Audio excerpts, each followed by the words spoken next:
அப்படியே இந்த ஆடியோ ஒரு டைம் கேட்டுட்டு வாங்களேன். என்னத்துக்கு ஒரு மண்டையை போட்டு குழப்பிட்டு இருக்க நீ?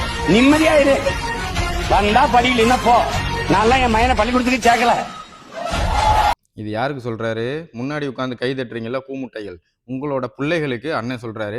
வந்தா படி, இல்லையா படிக்காத. அண்ணன் வந்து மாடு மேய்க்கிற வேலை வச்சிருக்கேன், அரசு வேலையை ஏற்றி கொடுத்துட்றேன், மாடு மேய்க்கலாம் சரியா, வந்தா படி இல்லாட்டி படிக்காதுன்னு ஊராமுட்டு பிள்ளைக்கு அண்ணன் அட்வைஸ் பண்றாரு. இப்ப அப்படியே அண்ணன் விட்டு பிள்ளைக்கு அண்ணன் என்ன சொல்றாருன்னு பாத்துருவோமா? அவனுக்கு இப்ப வந்து பாடம் தான் முதல் பாடம். அதுக்கப்புறம் அவன் படிப்பான், அவனுக்கே தோணும். பார்க்கும்போது இந்த புத்தகம் எல்லாம் படிக்கணும் நம்மளும். இப்ப அவன் பாடம் படிக்கிறதுக்கே நேரம். புரிஞ்சுதா?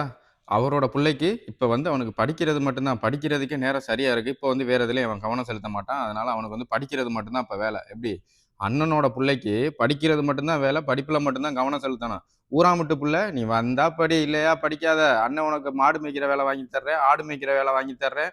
ஊராமுட்டு பிள்ளைக்கு ஒரு நியாயம், அவனோட பிள்ளைக்கு ஒரு நியாயம். இந்த சீமானுக்கு ஓட்டு போடணும்னு நினைக்கிற இந்த முட்டா கூமுட்டையெல்லாம் கொஞ்சம் நல்லா சிந்திச்சுக்கோ, இப்பயாவது தெளிஞ்சுக்கோ. இதுக்கு மேலேயும் நீ சீமானுக்கு நம்பி ஓட்டு போட்டேன்னு வச்சுக்கோ, ஏன் உன் புள்ள மாடு மேய்க்கிறது கண்டிப்பா உறுதி.